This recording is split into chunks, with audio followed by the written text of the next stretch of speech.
अब्दाली के हमलों में कत्ल किए गए, उनको हम घलूगरा कहते हैं, होलोकास्ट। ऐसे ऐसे वाकया है कि एक दिन ये ऐलान हुआ इंडिया में कि आज से सिख खत्म है, हिंदुस्तान में सिखों को खत्म कर दिया गया। लेकिन क्या हुआ कि उसी 1 महीने के बाद सिख वहां से उठे, चाहे हम राजस्थान में गए, चाहे हिमाचल के जंगलों में गए, लेकिन जब भी जरूरत पड़ी, चाहे सिखों ने गुरीला वार लड़ी, हमारी लेडीज ने कुर्बानियां की। लाहौर जाके अब भी देखो म्यूजियम में क्या क्या हमारी शहादत की दास्तान लिखी है। लेकिन वो छोड़ो, जब देश की आजादी आई, आप सबको पता है कि पंजाब हिंदुस्तान से 100 साल के बाद गुलाम हुआ अंग्रेज में।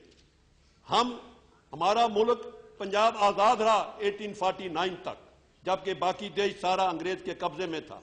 1849 में अंग्रेज पंजाब में आया, लेकिन सबसे पहले जंग आजादी हमने शुरू की। सबसे पहले पंजाब में ही ये शुरू हुआ। और यहां ही नहीं, जो पंजाबी कनाडा में गए, वहां वो बबर अकाली के नाम पर आके उन्होंने जहाद किया और करीबन 25 बबर अकाली फांसी पे चढ़े। कोई ऐसी मूवमेंट नहीं जिसमें हम आगे नहीं आए। मैं एक मिसाल देता हूं, 1941 में खान बादशाह ने एक पिशावर में मुजाहरा किया, गोली चली, उसको आज भी उस चौक का नाम खूनी चौक है। सारा देश डर गया।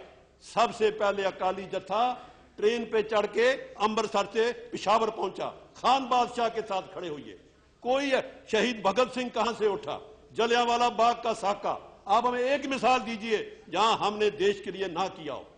उसके बाद जब देश आजाद हुआ, हमें ये ऑफर मिली कि आप 6 स्टेट बनाइए। हमें ये ऑफर मिली जिन्ना की तरफ से, सब रिकॉर्डेड है, कि आपको फुल हक होगा, हम पाकिस्तान के साथ ज्वाइन करो, आपको ऑटोनॉमी मिलेगी, आपको रिजर्वेशन मिलेगी। जिन्ना की ऑफर रिकॉर्डेड है, सारी किताबें छप चुकी हैं। लेकिन हमारे लीडर मास्टारा सिंह ने ऐलान किया, हम कुछ हो जाए हम हिंदुस्तान जाएंगे। हम पाकिस्तान छोड़ा, ननकाना साहब गुरु नानक की बर्थ प्लेस छोड़ी, आपके साथ आए।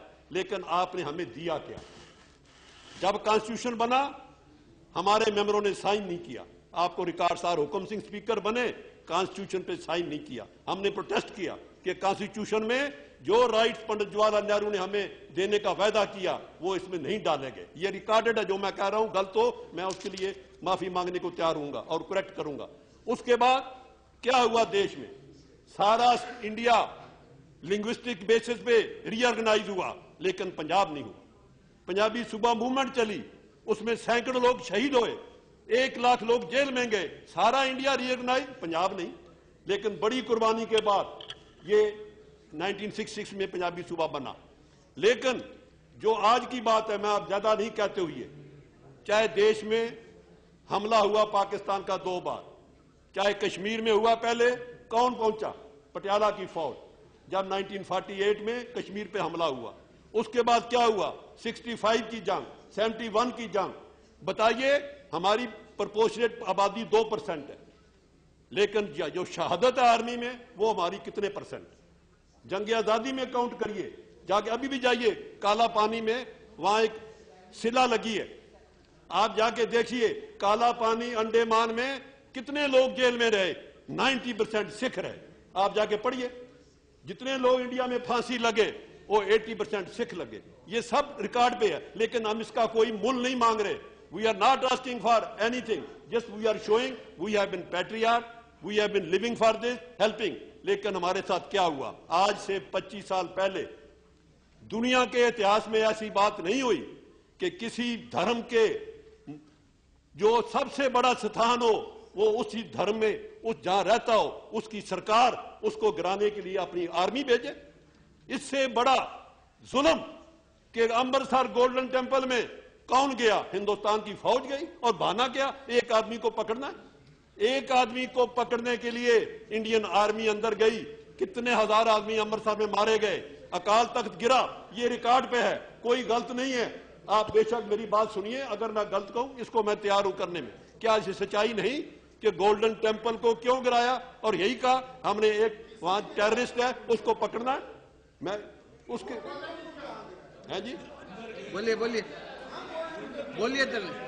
हमारे आप बैठिए ना, आप बैठिए। हमारे लिए गोल्डन टेम्पल कॉम्प्लेक्स में अकाल तख्त उतना ही इंपॉर्टेंट है जितना गोल्डन टेम्पल दरबार साहब है। अकाल तख्त को आपने ऐसे गिराया जैसे कोई इलीगल बिल्डिंग दिल्ली शहर में गिरानी हो, और उसमें कितने लोग मरे, यात्रु मरे।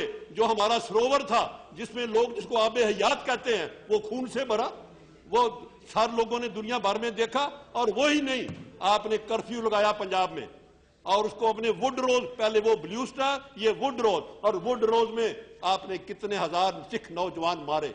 मैंने एक बार इसी हाउस में कहा था, पंजाब में ऐसे गांव हैं जहां पिछले 20 साल में कोई शादी नहीं हुई क्योंकि नौजवान सारे मार दिए गए, वहां तो शादी की बारात नहीं आई। ऐसा जुल्म उस वक्त हुआ, लेकिन वो मैं आज छोड़ता हूं, क्योंकि आज का इशू क्या है कि उसके बाद आपने दिल्ली में क्या किया।